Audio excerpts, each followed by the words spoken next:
Hello, Angela. Hi, Bruce. How are you? Good. Let's see who's here. Just you and I so far. So we'll wait a minute and give Nancy a minute.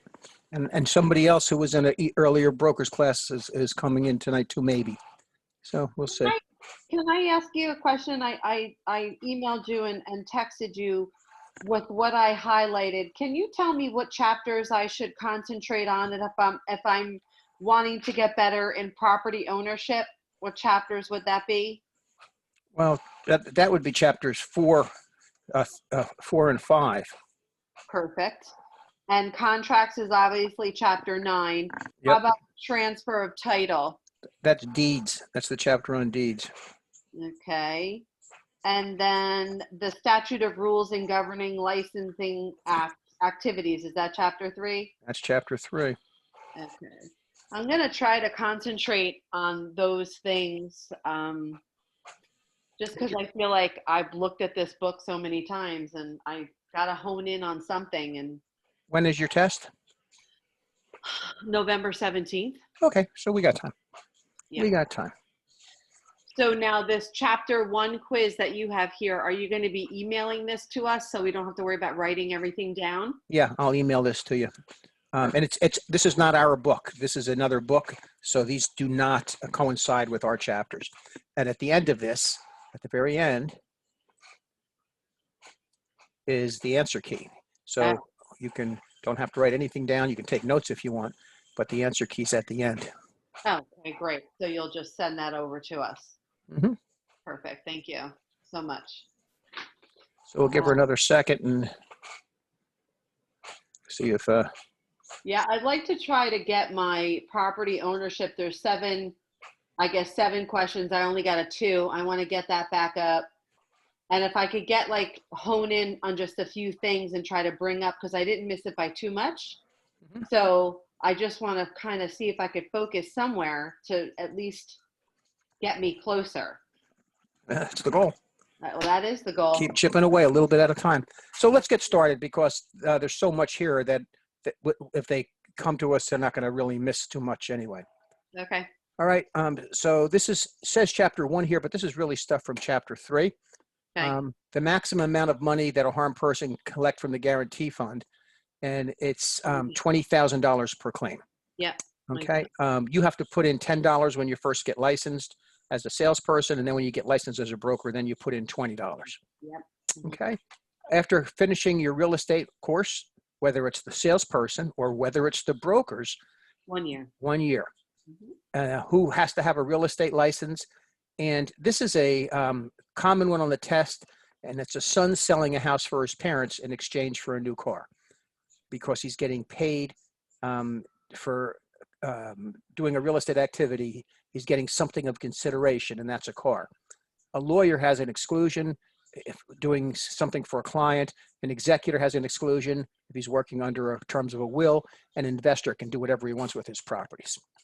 So the son would need the license. Right, and that's always on the test. A son selling a house in exchange for a new car because he's getting compensated for doing a real estate related activity.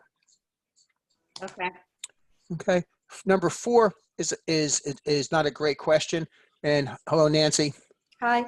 Number 4 is not a great question, but we'll define it a little better. Who must possess a real estate license in New Jersey?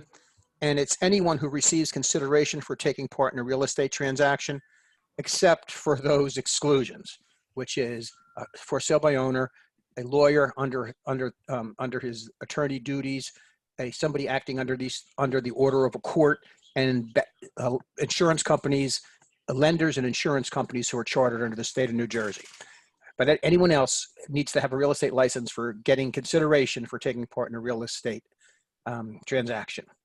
And Nancy, I'll send you this whole thing and when we're done with the answer key at the end also. So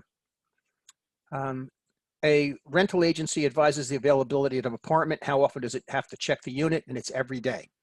Remember, a rental agency can only charge $25 until they've provided the service, which is to help you find an apartment. They also have to make sure that the apartment is available every day, and they have to have permission of the owner in order to advertise it on their list. Okay. So number 6 deals with that exact same thing.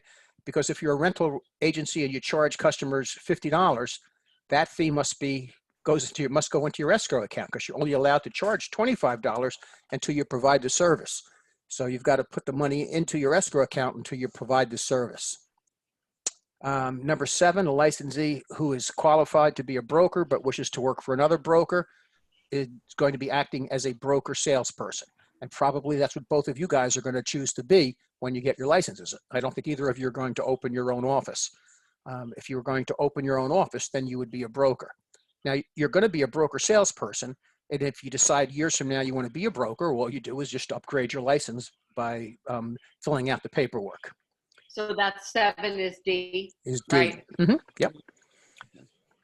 So a real estate license is required for, and it's D, persons employed on a fee basis by a rental referral agency. If you're getting paid a salary, you might not need to have a real estate license. If you're an employee, but since you're getting paid a fee, in other words, a commission, necessitates a real estate license. And again, we said a person doesn't need a license who's handling real estate under a court order, like a sheriff. A person who does their own properties, they don't need it. And banks and trust companies that involve real estate transaction for others, they don't necessarily need a license. So the answer is persons employed on a fee basis by a rental referral agency.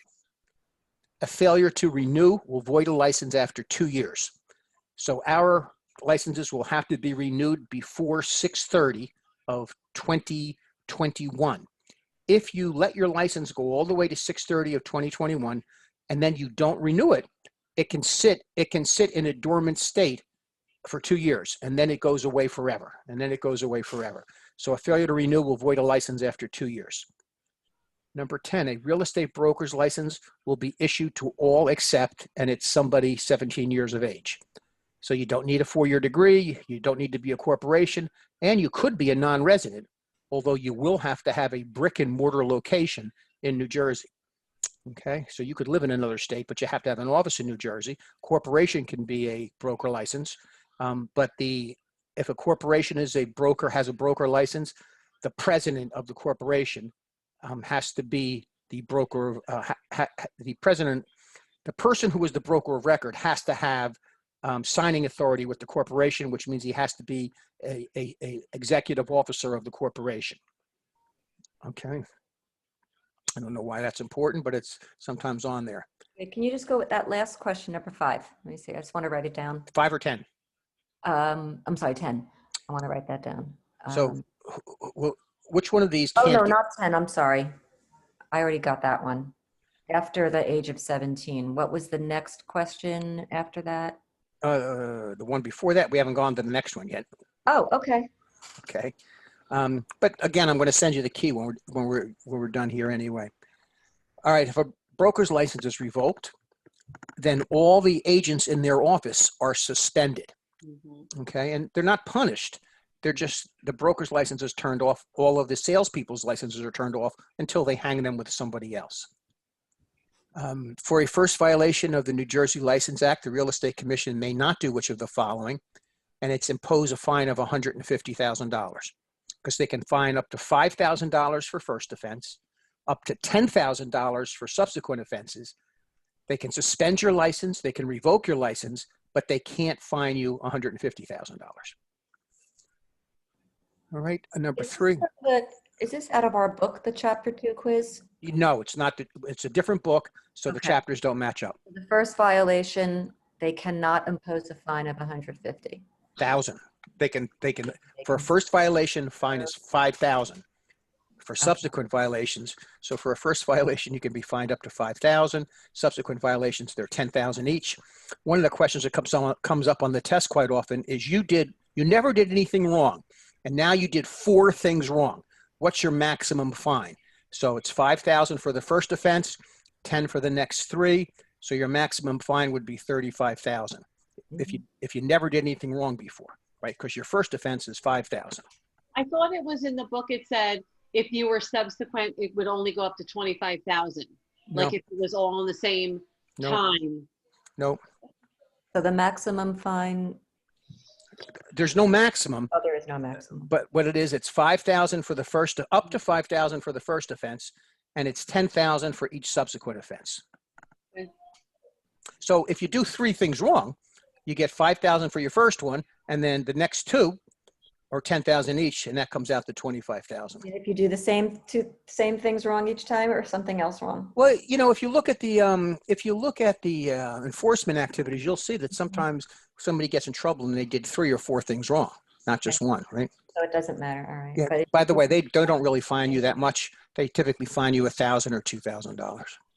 But it's up to 5,000 for first and up to 10,000 for subsequent. okay. Which of the following statements is true in respect to, with a trust account? And the trust account, God bless you, Thank you. must be kept in an authorized institution in New Jersey. What makes the institution authorized is if you're a broker and you go to get a trust account in a bank, the bank has to sign an affidavit that says they will let the real estate commission know if you bounce a trust check. So, you know, you're a broker and you have trust money and you bring that trust money to closing in the form of a broker check, and that check bounces, then the bank is under an obligation to let the real estate commission know that that you bounce the check. So we do need to keep your records of your trust account for 6 years, not for 5 years, and brokers can mix small amounts of money in the trust account in order to maintain minimum balances. They can't put money in otherwise, but to maintain minimum balances or pay bank charges, the broker can put operating funds counts money into the trust account, but he can't put money in, because he took money out. That's called commingling. And then a broker only maintains one trust account, and those transactions go into that one trust account under separate headings. So again, the answer is the trust account must be kept in an authorized institution in New Jersey. What makes it authorized is they promise to tell the real estate commission if you bounce a trust check. Next one is, for which of the following crimes does New Jersey have the power to promptly revoke your license? And it's forgery. And the reason it's forgery is, you think about it, if you're a real estate broker or an agent, and forgery is the thing we have to worry about the most. And again, one of the things on forgery is you can have your license revoked just by being charged for forgery, not that you've been convicted. These other things, you'll have your license revoked also, but only after conviction. And if you're charged with forgery, you have to let the real estate commission know within 30 days.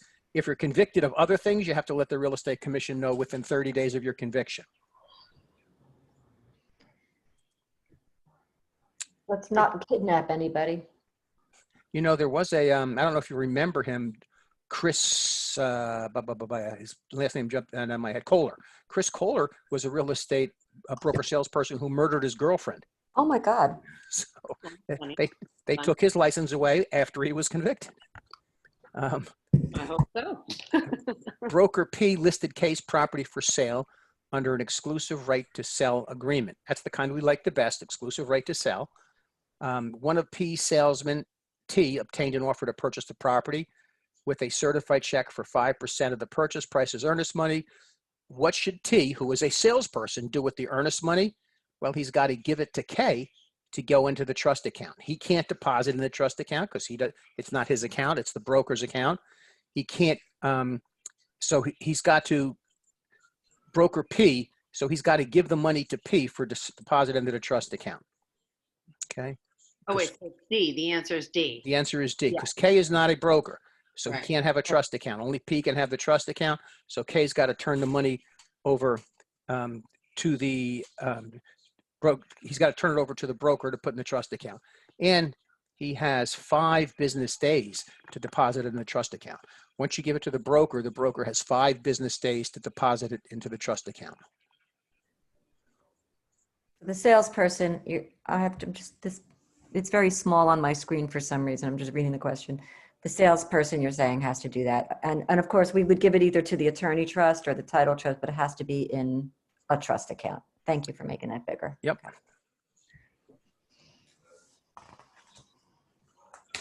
Okay. A broker violated real estate law when he did what? And it's his office is in the home of a salesperson employed by the broker. Mhm. So a broker could have an office in his own home, but he can't have it in a salesperson or a broker salesperson's home. So again, it's A. Now, the broker could put $10 of personal funds in the trust account to maintain minimum balances or pay for fees. And the broker is supposed to have a branch office under the supervision of a broker salesperson. So again, the answer is A, his home was in the office of a salesperson employed by the broker. Where did you get this, Bruce? Because I think I've seen this before. This is a test from another textbook Okay. that they gave me, that they give me when if I agree to buy their textbook, they give me tests. So I don't use this textbook. This is the Dearborn textbooks. Yeah, I think I've done Dearborn online. I've looked at YouTubes and different things like that. So I've seen some of these things. Okay, a real estate salesperson. And so what about if he had $10 of personal funds in the trust account? You can't have that. well, you could put it in to make, so for instance, I have Bank of America. My trust account is $18 a month, whether I have any deals going on or not.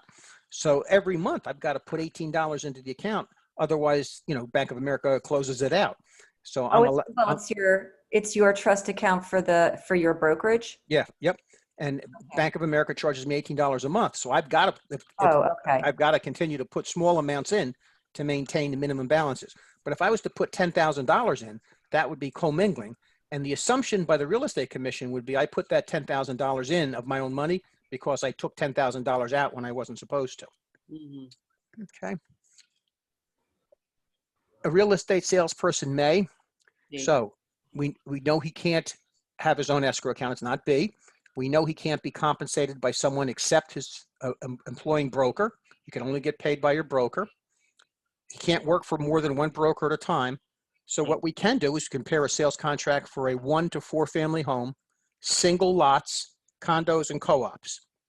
Okay. Now we can sell anything, by the way. So the answer is D. We can sell anything, but if we're going to sell like a 5-family home, we have to do it with a letter of intent. Okay. Brokers are required to deposit funds of others within 5 business days. We said that a minute ago. So if broker has a check comes in, the broker's got to get it into the escrow account within 5 business days. Is that requiring, you're talking about deposits and also a check that's coming in for a salesperson? A salesperson's check is different because it doesn't really belong to others. It belongs to the broker, but the broker has to pay the salesperson within 10 days. Right. So if the broker doesn't put this check into his account, that would be in his operating account now, not his escrow account. If he doesn't put that check into his operating account, he still has the obligation to pay the salesperson within the 10 days. Right. Okay. Did you always hold funds at your office? We used to. It's a real pain in the butt. One of the reasons is you have to reconcile your trust account every 90 days, which means you'd have to have an accountant come in once every 90 days and proof out the account. Right. The violation referred to commingling is the mixing of broker funds with trust funds. Okay. Number 10 is usually on the test. If you have a question? Nope, it's D. So if you have no agency duties, you're a transaction broker. Mm-hmm. And you can get paid. Just because you're a transaction broker doesn't mean you're going to not get paid, because what determines if you're going to get paid is who is the procuring cause. Okay, now we're on to, this would be chapter 4 in our book. Which of the following is an emblement? B. B, annual crops. And what kind of property are they, real or personal? Personal. Personal, good. The front door key to your house is a what? Fixture. And what letter of Maria makes it a fixture? Fixture's the right answer. What letter of Maria? Attachment. A, adaptation. Adaptation. Adaptation. M is method of attachment. A is adaptation. The word littoral describes which of the following? Oh, I forgot all that. So I remember it. It's B. It's B. Oh, no, that's not B. That's riparian. That's riparian is B, right? Standing still. Littoral is standing water. Border, that's any kind of body of water, C. So it's A, land bordering water affected by the tides. right? That's littoral. So like oceans and lakes that have tides, high tide and low tide, that's littoral rights. Oh, And what does that matter? Why do we care about littoral rights? Because due to the tide, where the land starts and ends changes, right? If it's high tide, the water comes up much higher. If it's low tide, the land goes out much further.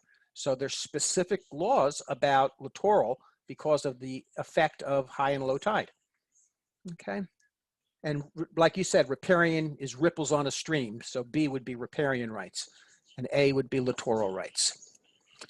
A radiator in a single family home is considered a what? a radiator. Yeah. It's got to be a fixture. A fixture. Or Yep. yeah. It's a fixture. fixture. All right. Number 5, the phrase bundle of rights, bundle of legal rights is included in what?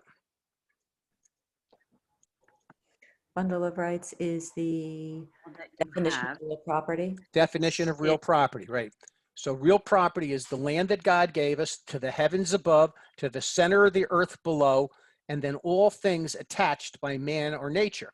So, you know, nature attaches trees and man attaches a house, but nature, according to, you know, like Thomas Jefferson and according to the old English system, nature also attaches our bundle of rights, the rights that are associated with the ownership of real property. So our phrase bundle of rights is included in the definition of real property.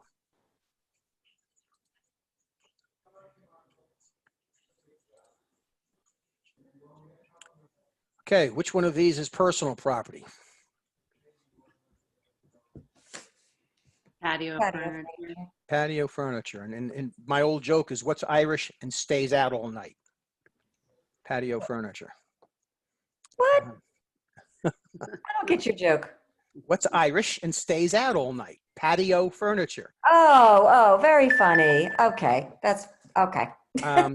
What kind of jokes do I have to tell at home during Corona? Inside jokes. Oh God. Oh, You God. don't go be a comedian. These are dumb dad jokes, so it fits in perfectly. It's perfect. A rancher owns a parcel of land on which oil was discovered. If the rancher has not previously conveyed the oil right, who owns the oil? Rancher owns the land. Oh, the rancher. The rancher.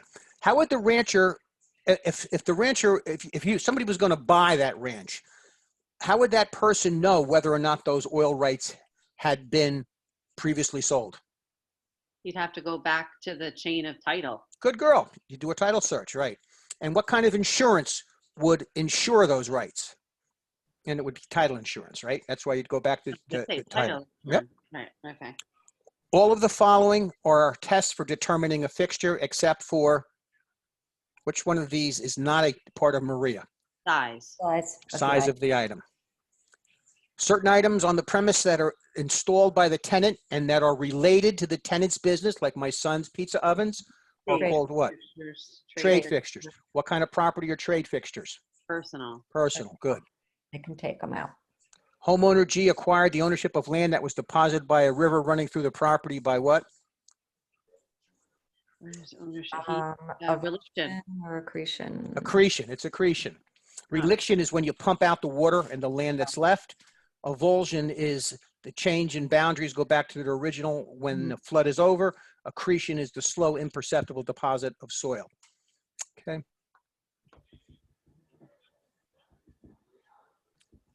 Okay.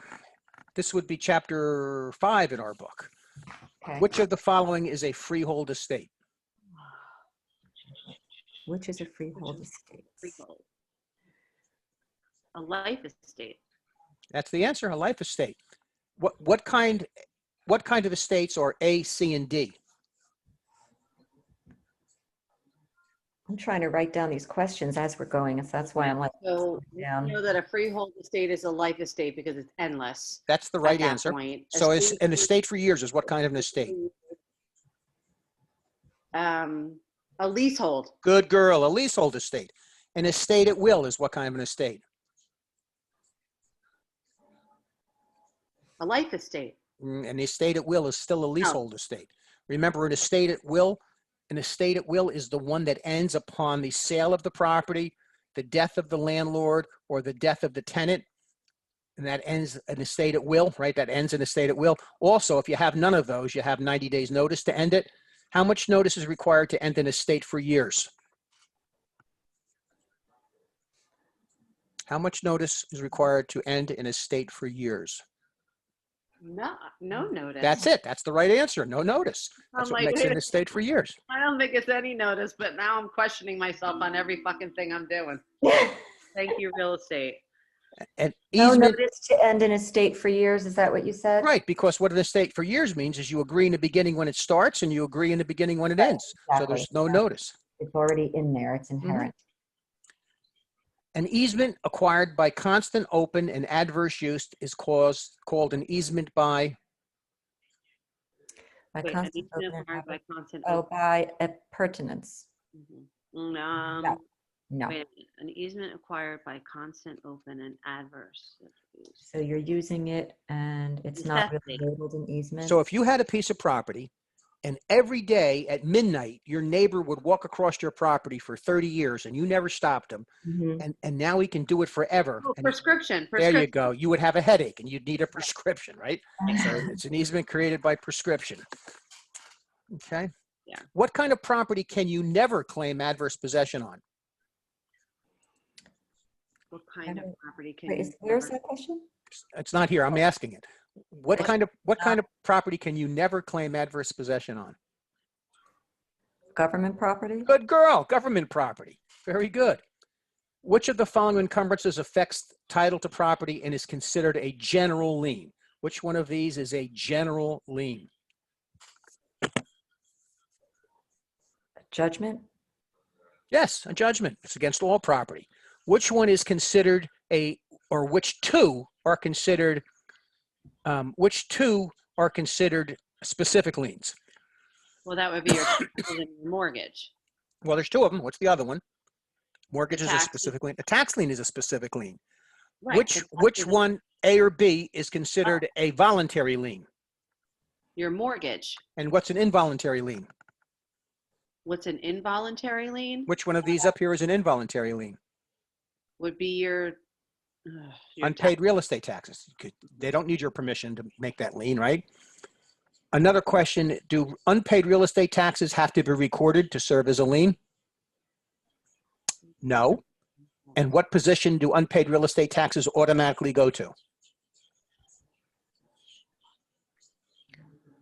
Wait, I'm trying to write. I'm trying to write the question down too. Don't write, just think. Have to be Don't recorded? write. I'm going to send you this recording, so you don't have to write. Oh, Okay. I thought you were going to just send us the. I'll send you the, well, we're not going to get through all 210 questions, but I'll send you the recording and I'll send you the questions. And Okay. we're not going to, on this one, I don't have to worry about what I say. So, Okay. You 'cause- can say stupid jokes and we can all use the F word. Okay. right, and I'm allowed to use this test. All right. Do unpaid taxes have to be recorded? Is that what the question you were asking? Yes, and the answer is no, they don't. Unpaid taxes do not have to be recorded to serve as a lien. What position do they go to? Unpaid taxes always go to first position, okay? You're always first. And they're going to give you questions on the test that are going to be tricky because they're not going to tell you that their unpaid taxes are in first position. They're just going to say that somebody foreclosed and the lender didn't get paid, who was in first position. Why didn't the lender get paid? That's probably because there was unpaid taxes, right? Taxes first. Mrs. Evans was given a life estate by her uncle based on her life. Okay, so Mrs. Evans was the life tenant. She then sold her interest to Mr. Adams. Which of the following is not true? So 3 of these are true and 1 is not true. Okay. She has it to her uncle. She got it from her uncle. Okay, she sold it to Mr. Adams. When Mr. Evans dies, his interest would terminate. It's D because it would go back to her. So we're looking for the one that's not true. Okay, the one that's not true. Mr. Adams says, per Orchard, he is to die before. D is not true. Well, what happens if Mr. Adams dies before Mrs. Evans, right? Mr. Adams' heirs get their interest in the property until Mrs. Evans dies. Okay, so D is true. Okay. Oh, D is true. All right, we have to go. And the reason D is true is if Mr. Adams, right, is now he has the present interest to the property, but they're based on Mrs. Evans' life. So if Mr. Adams dies, his heirs get the rights to the property until Mrs. Evans die. Okay. So that's the correct answer. And Mr. Adams has a pure atria v estate because his interest is based on Mrs. Evans' life, right? So pure atria v means for another's life. Mr. Adams' interest is based on Mrs. Evans' life now. When Mrs. Evans dies, Mr. Adams' interest would terminate. That's true too, right? Mrs. Evans dies because she has a life estate. Whatever interest Mr. Adams has terminates. So the answer is, since Mrs. Evans had a life estate, she is forbidden from selling her interest. That's not true. That's not true. She can sell her interest, but when she sells her interest, Mr. Adams has to be aware that if she dies, the interest goes away. He doesn't own anything anymore. Okay. Mhm. Yeah. We got that, or do I need to explain more? I think I understand that because my mother, tell me if I'm right, she is remarried. She owns her condo. She is giving her husband a life estate. If she dies, he can stay there until he does. But then after that, it goes to her children. Is that the same thing? Yep, that's the same thing. Yep. That's a nice thing to do too, because it means her children, don't get gypped if her husband marries somebody new and then wants to get the property to her children. He's not marrying anybody new. A person who has complete control over a parcel of real estate is said to own in what manner? What manner? Fee simple. Fee simple estate. Okay. That's the highest form of ownership? That's the highest form of ownership. Well, what's the difference between fee simple then and fee simple absolute? They're the same. They're synonyms. Oh, okay. Making sure. Portion of W's building was inadvertently built on G's land. What's that called? Encroachment? An encroachment. How do we find that? Survey. Survey. Good. J owned the fee simple title to a vacant lot adjacent to a hospital and was persuaded to make the gift of the lot. And they're going to give it to the hospital so long as it's used for medical purposes. Mhm. So what is it? What kind of an estate? Fee determinable. Fee determinable is the right answer. Is a fee determinable freehold or leasehold? Oh, God. Wait, it would, I think it's a life. Is it so because it's not a life, it's based on how long they're going to use it for medical purposes. But one of the defining characteristics of a freehold estate is it's for an indefinite period.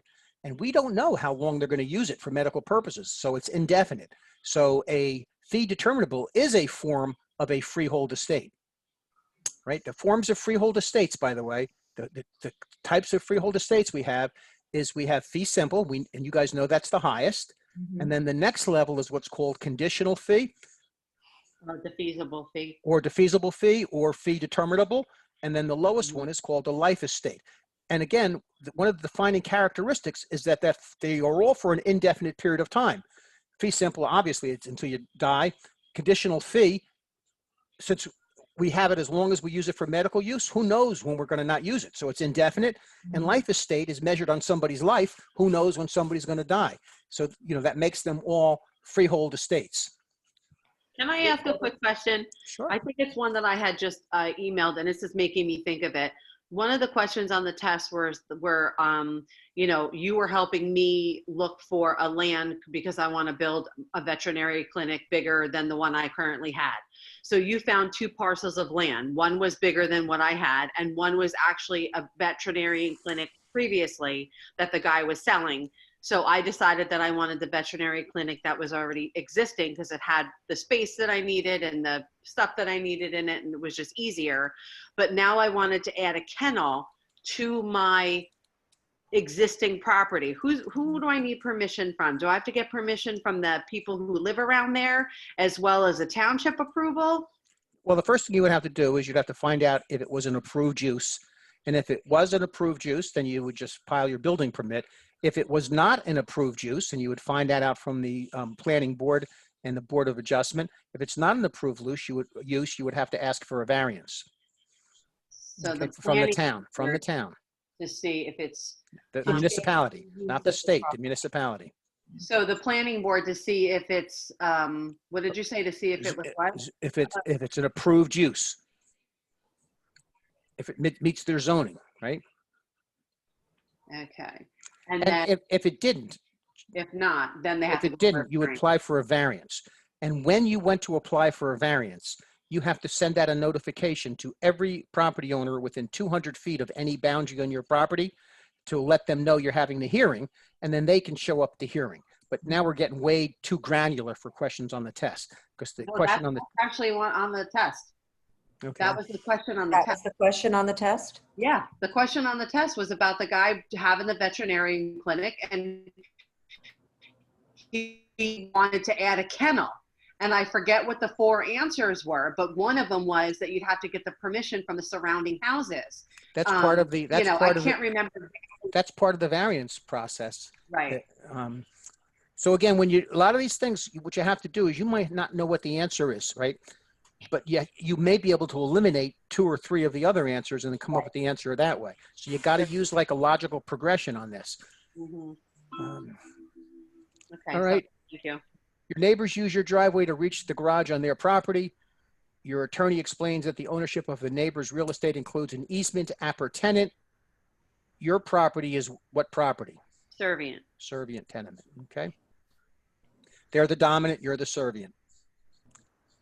J and S are next door neighbors. S tells J he can store his bulldozer in her yard for a few weeks. She's not charging any rent. What did she give him? An easement by necessity? Nope. Wait. You could put the bulldozer in her yard, no rent. She gave him a A license. License. That's it. That's it. A license. A license. A license is a temporary, few weeks, non-transferable, revocable permission to use your property. It's So when just verbal? Yep. Well, it could be in writing too. Mhm. You know where you get a license? I bet you had 100 licenses in your lifetime. Hmm. You know where you got them all? From people just saying it was okay? Every time you went to the movies, if you look at the back of your ticket at the movies, it Mhm. says this is a license. What? And why does it say that? So they can kick you out of the movie if you talk, or you can't go into the, you know, the run on Route 1 and watch all 18 movies in one day, right? So it's temporary, revocable, and it's not transferable. You can't walk out of the movie and hand your ticket to somebody coming in to take your seat. And so in order to make sure they can enforce that, on the back of the ticket, they put this is a license. No idea. Okay. That was something new today, Bruce. Thank you. Okay. So you can win bets because you can go to the movies and quickly look to make sure it says this is a license on the back. And then whoever you're with, so I bet you we don't have a ticket. And they're going to say, oh, it's right there in your hand. And you say, it's not a ticket. And turn it upside down and say it's a license. Wow. All right. L conveys the ownership of his house to his mother and stipulates that upon her death, he will recapture ownership. So Reversionary. reversionary what? So it is an estate in reversion, but it's a life estate in reversion. Okay, because he's recapturing, so it's a reversionary estate. So he's the answer. Goes Yeah. back to him. Revert. If it goes to a third party, if after her death it goes to his brother, what kind of an estate is it then? Remainder. Remainder. Good. Oh, no, remainder, And it's a sorry. remainder. I better study my estate stuff better. And that's chapter 4 and chapter 5. Mhm. All right. Now we're in chapter 5 in our book, so this coincides with our book.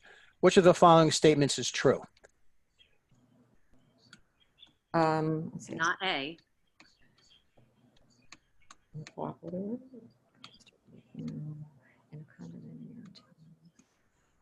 D. What letter? D. D. D is the right answer. When you own a co-op, what do you have? Shares. Shares Share. of stock.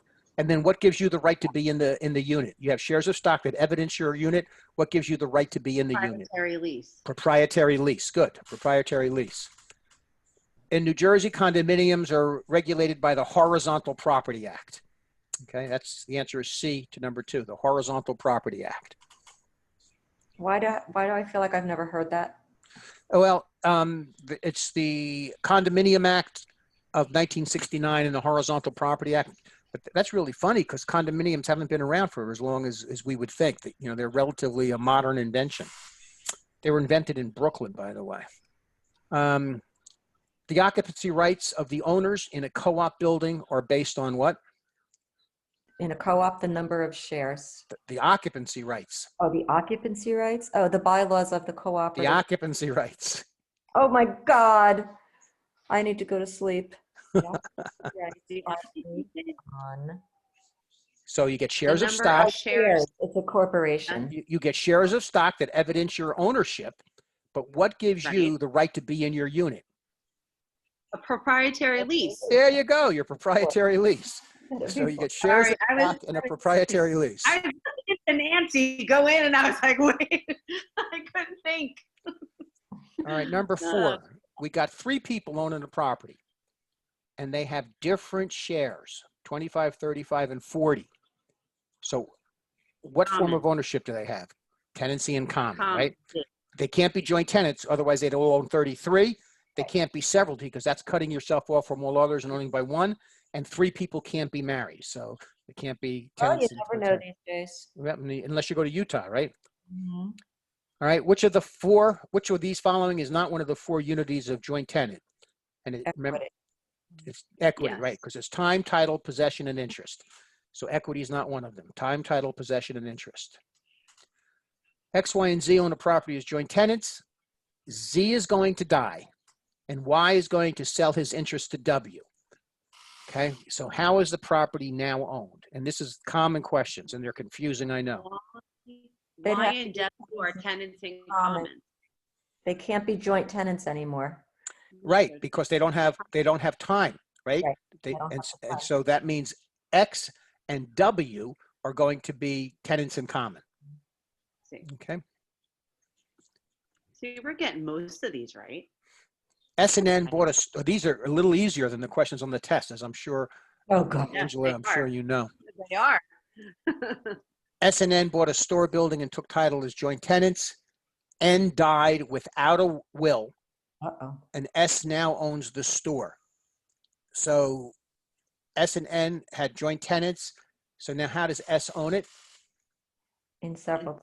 Good, in severalty, right? Because N's share went to S, right? Mhm. K and U owned a combination apartment building with a small bar and grill, blah, blah, blah, blah. This is one of the trick questions. One day you died of a heart attack. If after U's death, K still owned the same interest as he did before you, then how must they have owned it? They were tenants in common. That's right. Because if they were joint tenants, now he would own Lockers. 100%. Okay.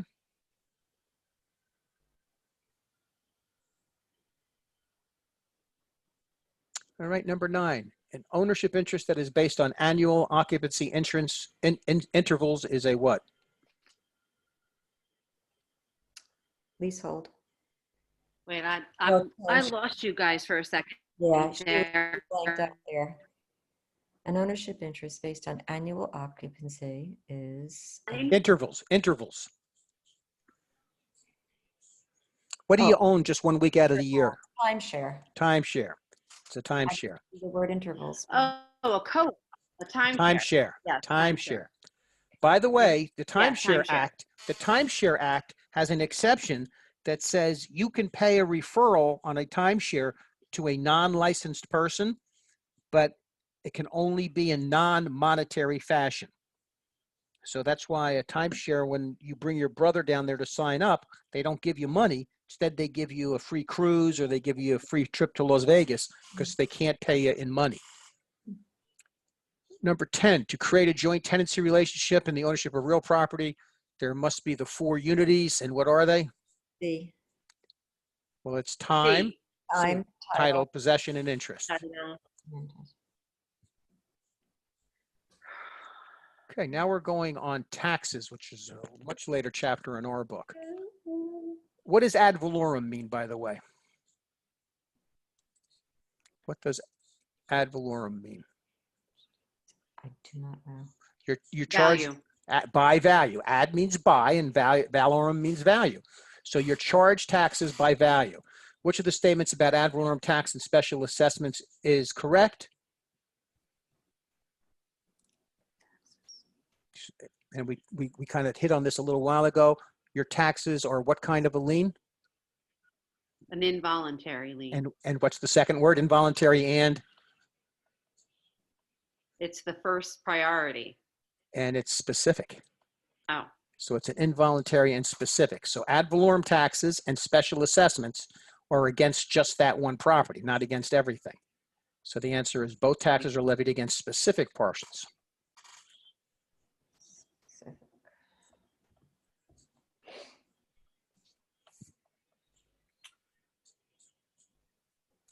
And if we want to go over all the wrong answers, they're not calculated in the same method, because special assessments are like if they build sidewalks. They're not charging you by value, they're charging you for building the sidewalks. Special assessments do not allow deductions. Only regular taxes allow deductions. And special assessments are not to help the local government. Special assessments are for things the local government did to benefit your property. So that's why the answer is D. They're both levied against specific parcels of property. And that brings us to a similar question. Taxes that are levied on a property owner to pay to install sidewalks or sewers are called what kind of taxes? D. D, special assessment. So listen, in real life, when your attorney review letters come out, a good attorney is going to ask if there's any special assessments, because if there are, sometimes special assessments are spread out over 10 years. And you want the buyer to know if there's going to be special assessments for the next 9 years, let's say. So a good attorney will say, are there any special assessments? Especially with condos. Sometimes condos have special assessments because they're trying to rebuild the improvement fund to put on a new roof in a couple of years. So, it's something that usually comes up in the attorney review. There's not enough money in the capital contribution. Yep. Mm-hmm. Then they have to do a special assessment. Yep, because they might lose their FHA eligibility by not having enough in their capital improvement fund. And so they put a special assessment in there to get it back up so they can be back to FHA approved again. Mm-hmm. All right, after real estate has been sold by the state or county to satisfy a delinquent tax lien, the defaulted owner has the right to do what?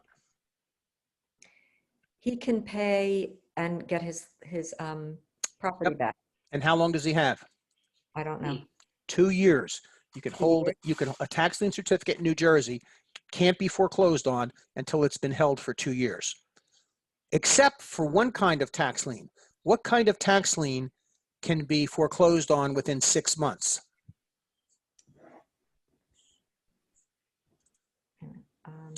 If nobody bids at the tax lien sale, it goes back and then the city buys it back, and that's called in rem. If it goes in rem, then the holding period is only 6 months. If an investor buys it, then the holding period is 2 years. In rem means the city bought it. So if nobody pays the taxes. Right, because you might have a piece of property in Newark, right?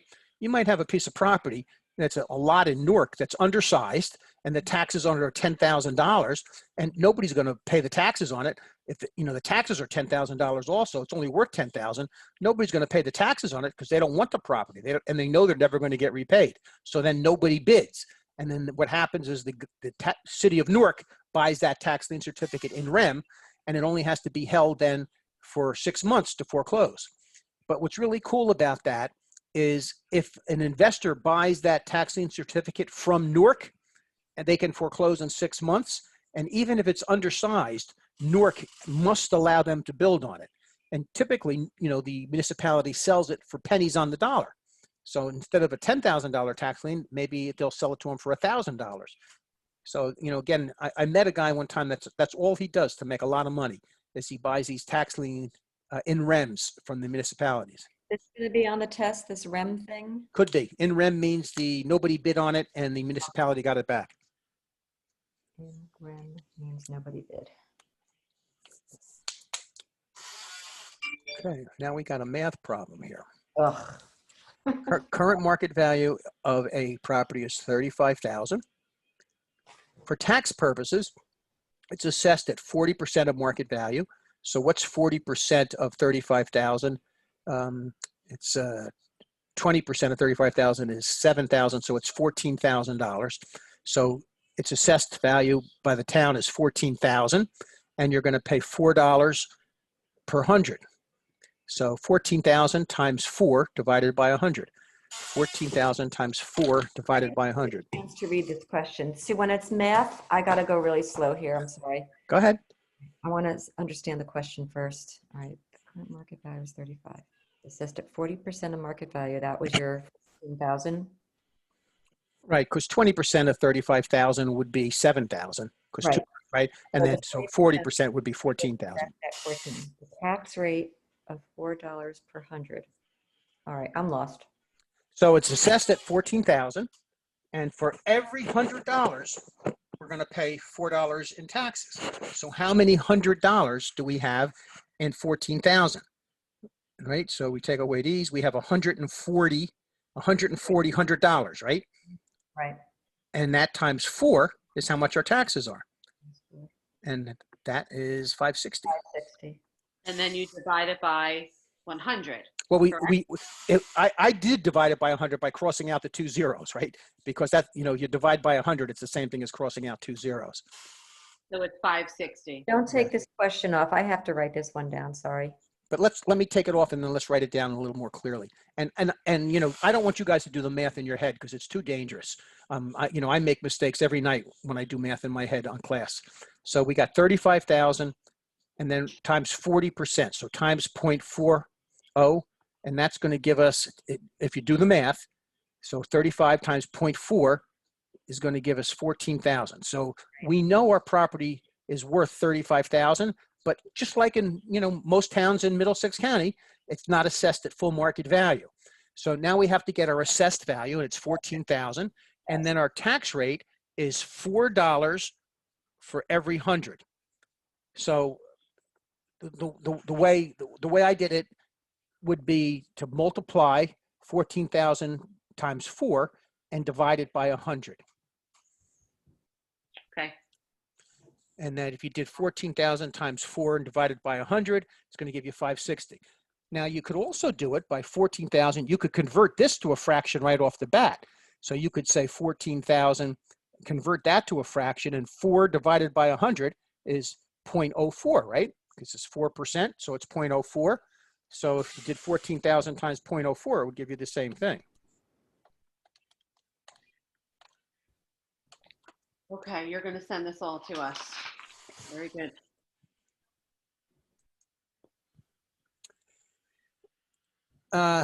This is obsolete information. The answer now is $250. So you're allowed a $250 deduction as a eligible veteran, not a $50 deduction. So it's $250. A veteran is entitled to real estate reduction in the amount of $250. And if there's 2 veterans, a husband and wife, they get $500. Okay, so the answer's just not there. Right. It's an obsolete. It's older. They've changed the rule. Would this be a question? So there's no. You have to say none of the above are true. Well, you wouldn't. They would in the current test. They would have this correct. They would have a 250 in there. Okay. Tax assessors in the state of New Jersey attempt to assess a property at, and the answer is 100% of full value, but they don't. That's why we have equalization. But the goal is to assess at full value. That's why towns from time to time reassess the entire town, because the goal is to assess at full value. So the answer is D. Is D, full value. Their goal is to assess at full value. Mm-hmm. But they don't. But that's the goal. Okay, low-income homeowners 65 years or older may qualify for a reduction in property taxes, $250. Okay, and on this, there's also, and they said may qualify because there's an income requirement too. You have to be below a certain income to get the $250 off. And do you have to also be 65 or older? Yes, you have to be 65 and be below a certain level in income. So they get the same tax credit as a veteran. Yep, $250. But you don't get 2 for homeowners. You don't get husband and wife. You just get 1 for a homeowner.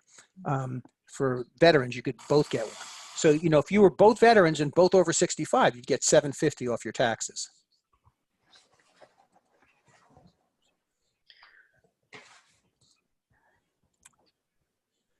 Taxing authorities determine the tax rate by, so let's think about this for a second. We have the whole budget. Whoops, let's get a tool on here. We have the whole budget in a town, and you have to make up the budget by the sum of all the assessed values times the tax rate, okay? So the budget is equal to the sum of all the assessments times the tax rate. So now the tax rate is what we're looking for. They want to solve for rate. So what rate, we want to solve for rate, we have to divide this side by sum of all the assessments. That cancels it out. And whatever we do to the right side of the equal signs, we have to do to the left. So now we say the budget divided by the sum of all the assessed values. So the answer is A, dividing the budgetary needs by the assessment roll, okay? No. I do not get these math questions, I'm sorry. But let's do this one slowly because this is the same math we use on everything. Write it, and I can't understand it as I'm writing it. I get very frustrated. It's the same math. So here's what we have. We have A is equal to B times C, okay? And so what we have to be able to do is we have to be able to manipulate this formula so we can solve for any of these three things. It's easy to solve for A because we just multiply B times C. What if we wanted to solve for C? We have to isolate C all by itself. And how do we do that? Well, we divide both sides of the equation by B. We divide this side of the equation by B because B divided by B is equal to 1. So now we've isolated C. But whatever we do to the right side of the equal signs, we have to do to the left side of the equal signs. So we divide the left side by B because we divided the right side by B. And so then we have C is now equal to A divided by B, okay? So that's kind of all we're doing on these things is we're just solving for one of the variables, right? We have a 3 variable equation where we know 2, and we're solving for the third one. That's what we're doing every time. So again, your budget is made up, because we're ad valorem tax, of the sum of all the assessments times the tax rate. And they're asking us to solve for rate. How do we solve for rate? We divide this side by sum of the assessments, because that makes 1. Sum divided by sum is 1. That isolates rate by itself. And now since we divided that side, the right side by sum, we have to divide the left side by sum. And so now we find out that our rate is equal to the budget divided by the assessment roll, the sum of all the assessments. Okay. Okay. This needs practice. You got to practice this, 10 times before you're going to get it. And it's hard. I know that. Single homeowner has $300,000 profit from the sale of her home where she lived on for the past 18 years. She's single now. And so this is a bad question because you only get how much as a single person? $250. $250. So actually she would have a $50,000. She would have a $50,000 capital gains on it. So not 60,000. So the answer is 50,000. Okay. Is the answer not in here? Right. Or The answer is not in here. This is a typo on their behalf. $300 profit from the sale of her home where she's lived. Her taxes would be, so I didn't understand that if she's single, she has to pay. Everybody, so it's capital gains, right? So she made $300,000 in capital gains. And if you've lived in the house for 2 of the previous 5 years, and she met that test because she's lived there for 18, she's lived there for at least 2 of the previous 5. If you're single, the first $250,000 of capital gains, you don't have to pay taxes on. If you're married, the first $500,000 of capital gains, you don't have to pay taxes on. So she's single, so she doesn't have to pay taxes on the first $250, but she made $300. And so $300 minus $250, she really has to pay taxes on $50,000. This is just a typo on their behalf. Okay. So if it was married, it would be 500,000. And how much would she owe then? Nothing. That's it. Nothing. But When now- you go on a listing appointment, do you ever talk to your sellers about capital gains and how much they might have to pay, or I don't do that. why they should sell their rental properties at a certain time, or why they should, a lot of times people say, should I rent out my house instead of selling it? And I say, well, you do that for more than 2 years, you're going to blow your capital gains exclusion, and you're going to have to pay more in capital gains than you're going to get in rent. So I don't think you should do that. That's a question on the test. You just sparked my memory. Can you repeat what you just said? Because what you said was that somebody asks you if they should rent. The market, here's the question. The market was still selling, but it wasn't very profitable, but it was still selling. Should you tell your client to wait and rent for 2 years so the market goes higher? Or do you tell them to sell anyway? That was one of the questions now that I'm thinking about it. But that's not either way. It's not something you could answer because you don't have a crystal ball. If they had a capital gains, big capital gains that they were trying to not have to pay capital gains on, then your answer would be you should sell now, because if you rent it out for more than 2 years, now you're going to blow your 2 of the previous 5 years capital gains exclusion. Can you give me a definition of capital gains? I mean, just, simple, so I can try to. What you sell it for, Mhm. $700,000, and this is an easy one because it gets harder, versus what you bought it for, $300,000. Okay, this is very simple now. So now your capital gains would be $400,000 versus what you paid. So $700,000 is what you just sold it for. $300,000 is what you paid for it originally. You made $400,000 in profits. Now, to get a little more granular, you would also get to subtract from this $400,000 any cost of sales. So when you sold a $700,000 property, you'd also get to subtract $35,000 for the commissions. You'd also get to subtract how much you had to pay for closing costs, so another $2,000. Then the closing costs when you purchased it, so you might subtract another $8,000. These are all things that subtract from your capital gains. So a single woman gets the $250K to Mhm. not pay taxes on. Right. A married person Married couple gets $500. And you don't pay taxes on capital gains? You do, You do. unless you have these exclusions. A married person, I'm so confused. I'm like going to kill myself here. So on this particular We're case, talking about so many things at the same time. and that problem is you have so many things that are just flipping into your mind from all things that have ever happened to you. So here's what we know. In this house, they had $400,000 in capital gains. If this was a married couple, they don't have to pay taxes. If this was a single person, they would have to pay capital gains on $150,000. And their rate right now is about 20%. So they would have to pay $30,000 to the IRS in capital gains. And, Trump lowered the capital gains with his tax cut. So under certain circumstances, you might only have to pay 10% right now. So instead of having to pay $30,000, you'd only have to pay $15,000. He lowered the capital gains rate. Trump's tax laws were wonderful for real estate agents. Okay. Not good for the economy, but wonderful for real estate agents. Married taxpayers who file jointly and have lived in the principal residence for at least 2 of the previous 5 years. How much is their exclusion? 500,000. 500,000. Now, this is on principal residences. When we talk about capital gains, you do have another complicating factor.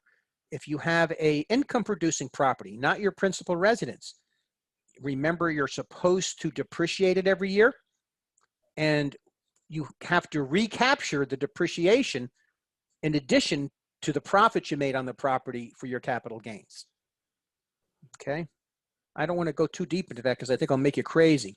But one of the ways you would defer your capital gains, if you had, if you fully depreciated the building and you made a lot of money on it and you hate paying taxes to the IRS, one of the ways you defer your capital gains is by doing a 1031 exchange. And our friend, Mr. Biden, is talking about eliminating 1031 exchanges. No, okay. Never mind. And again, both, I don't care who anybody votes for. I don't think we have a good candidate in years. So.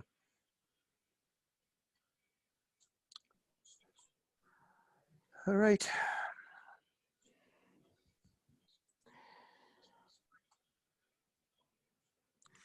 Okay. This is a logic question. Deed restrictions can be created by all except. A written agreement? Deed restrictions can Oh, be it's supposed to. created by Gotcha. a deed, a written agreement, a general. Statute. Yeah. So this is like that old thing, and if you, I forget which kid show it was on, is one of these things is not like the others, one of these things does not belong. So which one of these things is not like the others? Statute. Statute, it's the government. So deed restrictions aren't created by statute. Zoning is created by statute. Deed restrictions are created by a deed, a written agreement, or a general plan in the subdivision. And what is a statute created by what? What did you say? A statute is created by? It's government, it's a law. Statute's a law. Right? So, and what this is getting at, by the way, what this is getting at is we have our bundle of rights. We're supposed to be able to do whatever we want to do with our real estate. But our bundle of rights are limited by the governmental powers, which is P. And then after governmental powers, you have your contractual obligations. And contractual obligations are things like general plan of a subdivision, written agreements, deed restrictions. So these are contractual agreements, have nothing to do with the government. P has to do with the government. P for police powers in terms of statutes. Okay.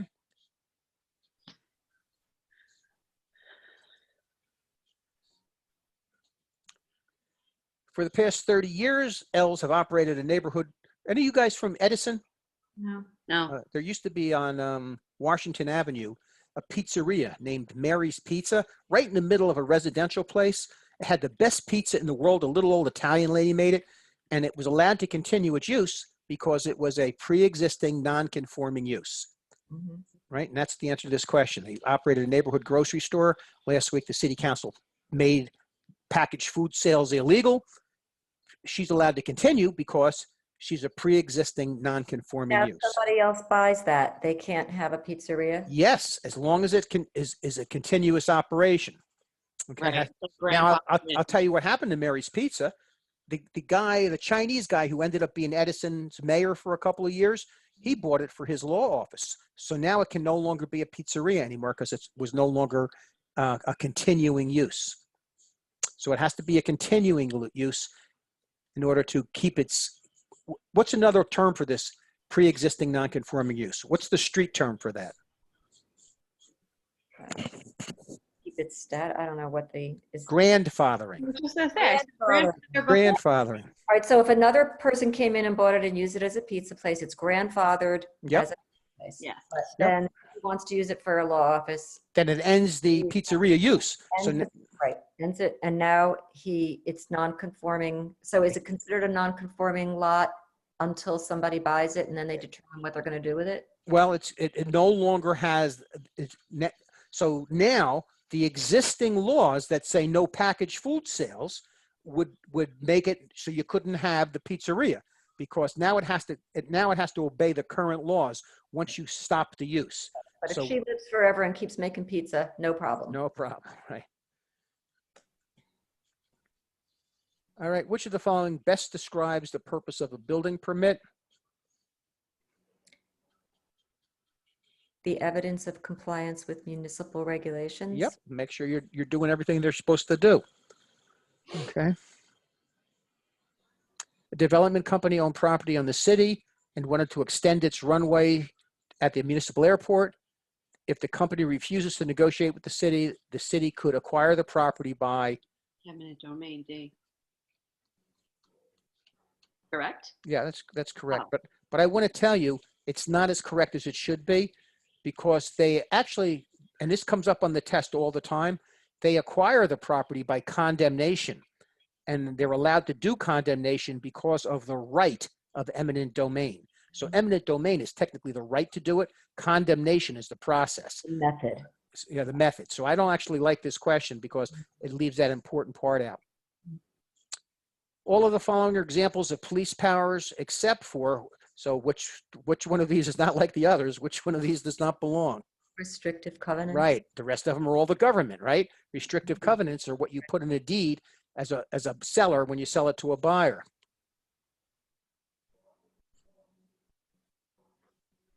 And now we're back again.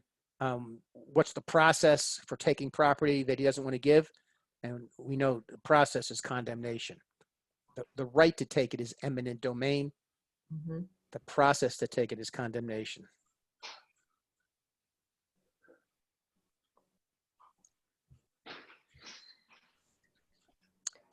So the zoning says 3 feet fences. He wants to put a 9-foot fence Mhm. or 9-foot sign, whatever it is.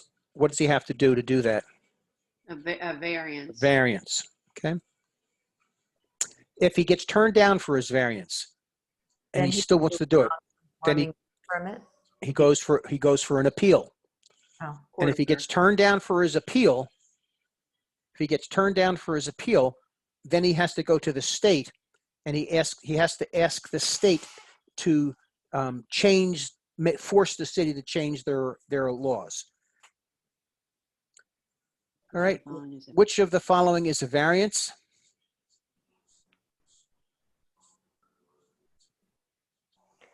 The nullification of an easement, zoning ordinance. an exception. Of An a exception to zoning- the yeah. zoning ordinance, just the exception. Okay. Yes. Yes. Which one of these has been proven to pose all of these, only one of these hasn't been proven to be a health hazard? Has Which one not been has proven. not been proven to be a health hazard? Electromagnetic. Electromagnetic fields. That's the high tension wires. Also your cell phone. A conveyance that includes a condition controlling or limiting the use of the property conveyed is an example of a what? Deed restriction. Deed restriction. Is that a public or private restriction? Public. It's Private. private, right? It's private, right? Private. It's not Pete. It's not Pete. Oh, okay. Okay.